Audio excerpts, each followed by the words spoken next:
나는요.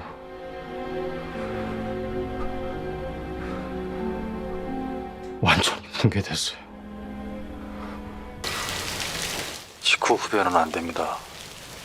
오는구나. 마침내.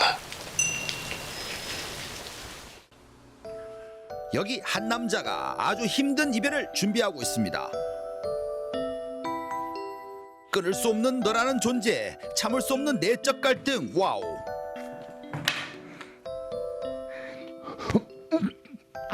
화장실이 급한 건 아니겠죠? 그래, 결심한 모양입니다. 우리 이제 헤어지자. 응? 우리 몰랐던 그때로 돌아가자고. 이 남자는 과연 담배와 이별할 수 있을까요?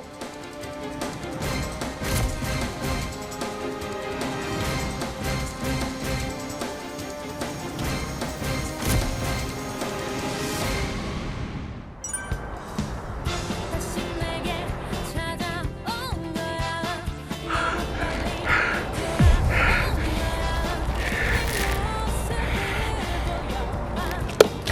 쑥스러워 그런 거야. 그 소리를 듣고 온 거야. 나는 너를 다시 불러낸 거야. 너를 밀어내려.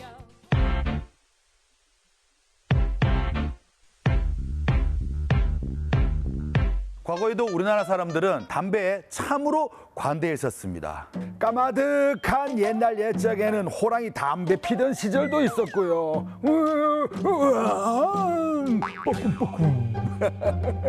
명절 선물로 친척 어른들에게 담배를 선물하기도 했었습니다. 그뿐이겠습니까? 식당, 극장, 카페뿐만이 아니라 택시, 게다가요 시외버스 좌석 등받이에도요 재떨이가 있었습니다. 하지만 점점 건강에 대한 관심이 높아지면서 여러 가지 금연 정책들도 시행되고 있습니다.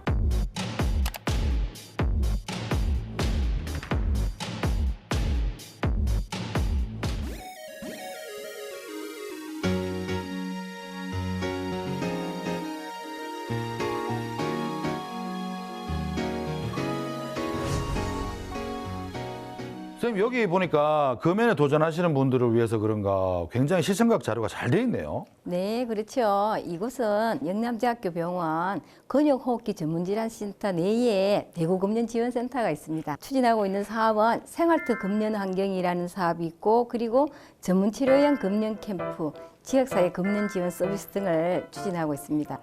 그러면 이제 금연을 도전하시는 분들에게 큰 도움이 되게끔 네. 하나의 뭐 동반자 그 역할을 하는 거군요. 네. 근데 프로그램 어떤 게 있는데요? 전담팀이 현장을 방문해서 맞춤형 금연 지원 서비스를 제공하는 것이고 그리고 중증 고도 흡연자를 대상으로 해서 금연 캠프를 운영하는데 전문 치료도 하고 집중적인 상담도 하고 여러 프로그램을 운영해서 금연 성공률을 아주 높이고 있습니다. 아, 집중적으로 모여서 네. 같이 또 서로 또 으쌰으쌰 하면서 할 수 있는 캠프도 있고 네. 또 있어요? 금연 환경도 조성하고 캠페인도 하는 다양한 프로그램이 있습니다. 김혁 씨. 저요? 네.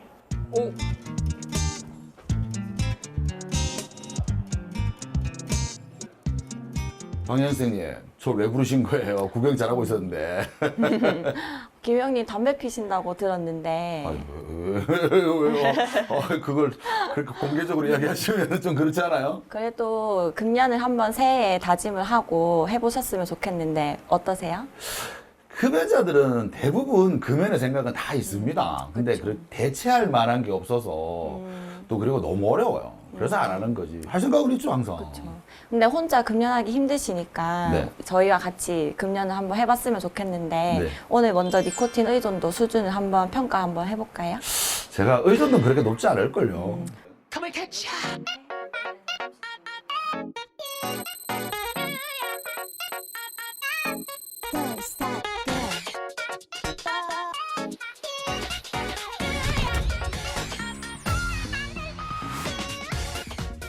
니코틴 의존도 수준은 10점 만점에 5점이 나오신 거예요. 10점 기준으로 봤을 때 4점에서 6점은 중간 의존도, 김영님은 5점으로 중등도 수준이 되네요. 그래요? 그래도 니코틴 중독이 되어 있다는 뜻이니까 금연을 한번 해봤으면 좋겠어요. 아, 이거만 믿고 어떻게 제가 그러니까 이거 그때그때 다를 수 있는데. 그렇죠. 그러면 요거는 조금 눈에 보이기 어려울 수도 있으니까 네. 일산화탄소 측정도 한번 해볼까요? 일산화탄소요? 제 몸에요? 네.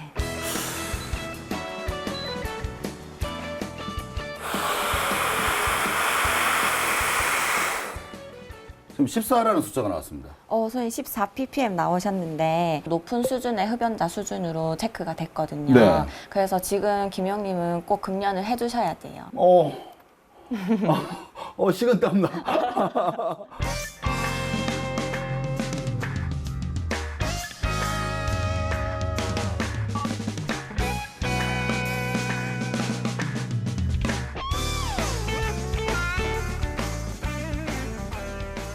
한번 네네. 확인해 볼게요. 네네. 선생님 한 줄 양성으로 확인되셨는데 요거는 몸속에 아직 코티닌이 남아있다고. 꼭 끊어야 되는 지금 상태인가요? 맞아요. 일상에 아무런 문제가 없는데? 문제 없지만 몸속에 아직 니코틴이 그대로 있다고 여기 확인이 되셨잖아요. 생님! 생님! 네, 검사기가 나오셨습니다. 네. 단호하게 담배를 꺼내야 된다고 강조하시던데 지금 제 몸에 아무 문제가 없거든요. 저희가 이제 니코틴에 대한 얼마나 의존도가 있고, 이 니코틴이 얼마나 이제 혈중에 있고, 네. 그리고 일산화탄소라고 하는 이 담배에 유해한 물질이 얼마나 있는지 검사를 했는데 당장 금연을 하셔야 됩니다. 아니 그런데 많은 사람들이 담배 유해하다는 거 알고 있습니다. 근데 도대체 뭐가 들어있길래 우리 보고 유해하다고 그렇게 강조하시는 거예요? 굉장히 많이 들어있습니다. 니코틴과 타르뿐만 아니라 네. 암을 유발하는 물질이 무려 70여 종이 있고요. 독성 물질이 7,000개나 있습니다. 그 중에서 이제 니코틴 같은 경우에는 이제 담배에 대한 중독성이 강한 물질이고, 그로 인해서 이제 흡연자들이 계속 담배를 하게끔 만들고, 흡연을 하시면 음지가 노랗게 이제 바뀌신다, 그죠? 요게 이제 타르, 이거 담배 진 때문에 생기는 건데, 네네. 이 물질 안에도 발암 물질과 유해한 독성들이 엄청 많아요. 그래서 결국 이제 기관지와 폐를 나쁘게 하고 암을 유발하고요. 그리고 일산화탄소 같은 경우에는 예전에 이제 우리가 어릴 때 어르신들 막 연탄불 피우시다가 돌아가시는 분들, 그분들이 다 일산화탄소 중독으로 돌아가시는 건데요. 그렇기 때문에 초기에는 크게 증상이 없을지 몰라도 네. 흡연을 계속하고 일산화탄소 농도가 높아지게 되면 어지럽기도 하고 무기력해지기도 하고 그렇죠.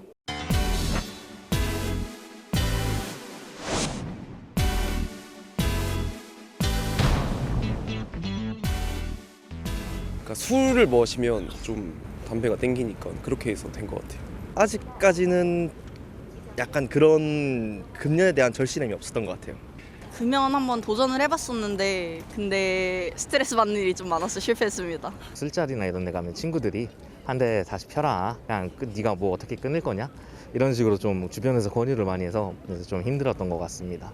담배를 끊고 나면 금단 현상이 굉장히 많이 나옵니다. 6개월 정도 참아봤는데 이제 또 이게 술자리가 생기고 하니까 또 피게 되더라고요. 담배 끊는 남자는 사위로 맞이하는 게 아니다. 그만큼 독하다 그러더라고요. 선생님, 왜 금연이 안 되는 걸까요? 흡연을 하게 되면 이 니코틴이 이제 몸에 들어오고, 이 니코틴이 뇌에서 도파민이라고 하는 쾌락과 행복을 주는 이 호르몬을 분비하게 됩니다. 좋은 건데요, 행복 호르몬이라면. 그래서 이제 피고 나면 어때요? 조금 뭔가 안정되고 뭔가 주의력도 좀 올라가는 것 같고 각성도 되고 힘도 좀 나는 것 같고. 잠시 템포도 죽일 수 있습니다. 맞습니다. 근데 그 효과가 얼마인가요? 스트레스를 받으면 나는 담배를 피워야 돼. 밥 먹고 나면 나는 담배를 피워야 돼. 그리고 나는 커피를 먹고 나면 담배를 피워야 돼. 습관이 되는 거죠, 결국. 도베르만 효과 같습니다. 맞습니다. 밥하면 담배를 떠오르게 되는 이런 습관도 굉장히 무서운 거죠. 그래서 니코틴 중독, 습관, 그리고 이제 사회생활, 이런 것들이 다 같이 복합적으로 다양하기 때문에 금연이 힘든 거죠. 네.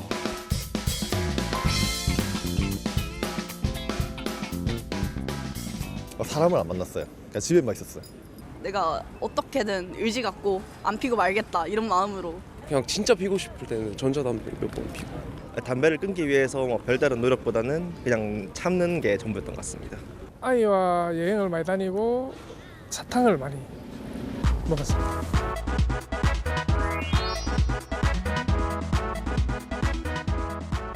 한국 사회에서 조금 사라져야 될 연이 3개 있습니다. 학연, 지연, 그리고 흡연입니다. 그런데 이 금연에 도전하시는 분들 중에서 방법 중에 하나가 이게 있더라고요. 조금 순한 담배를 펴보자. 그러다 보니까 담배 종류도요, 뭐 라이트니, 뭐 순한 맛이니, 뭐 이런 담배가 굉장히 많이 나오거든요. 이게 도움이 되겠죠?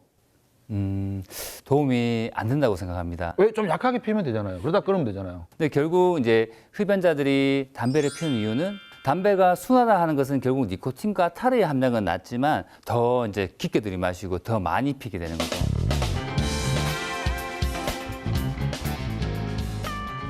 혹시 전자담배나 가양담배는 덜 해롭다.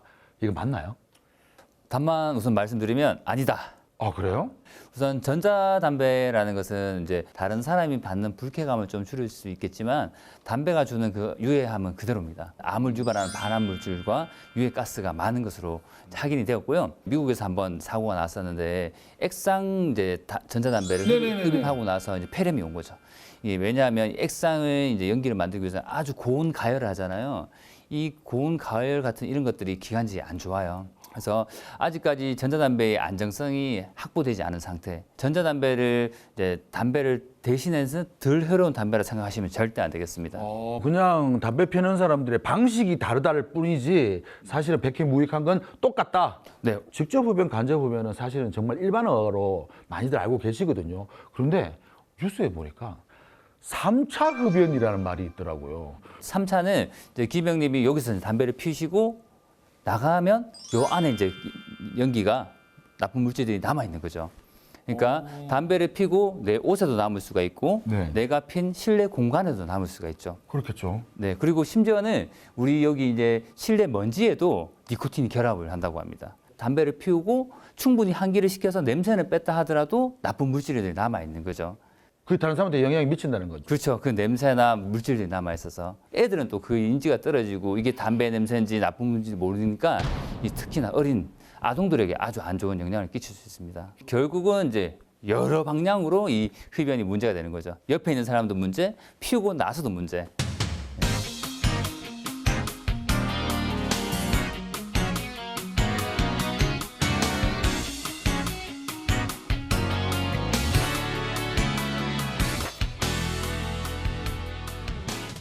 제가 금연을 2주인가 3주 정도 해본 적이 있거든요. 그때 제가 살이 너무 찌는 거예요. 몸무게도 올라가고. 그런데 어쩔 수 없이 다른 일로 담배를 다시 피우게 됐거든요. 와, 살 잘 빠지더라고요.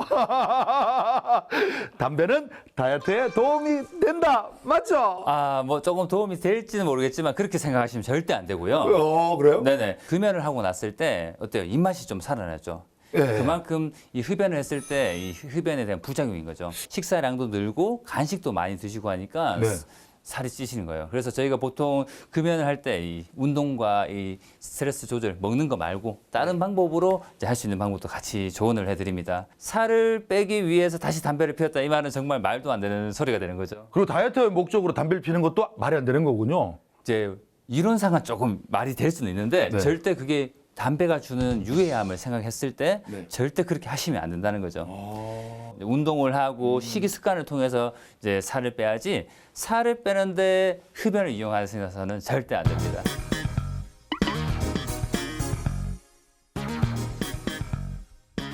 네, 담배값이 오른다고 해도 필 것 같아요.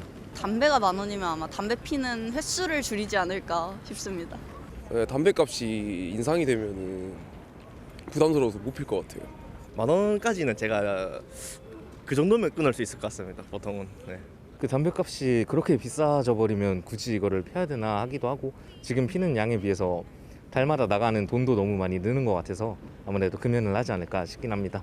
금연의 꿀팁 분명히 알고 계시잖아요. 알려주십시오. 아, 예, 저도 이제 학생 때 그 흡연을 좀 했는데요. 하셨어요? 네, 그래서 이제 저는 그냥 참았습니다. 저는 독한 사람이라서 참았지만 그게 아니라고 하면 이제 운동을 한다거나 취미 생활을 한다거나 하면서 이제 좋은 도파민 생성으로 좀 풀어야 되겠고 빠르면 빠를수록 좋고요. 이제 김영님처럼 예전에 시도를 했다가 실패하신 분들을 위해서 제가 드리는 마지막 팁이 하나 있습니다. 대구 금연지원센터를 방문하는 겁니다. 방문만 하시면 상담부터 필요한 약제 처방까지 많은 것을 도와주고 있습니다.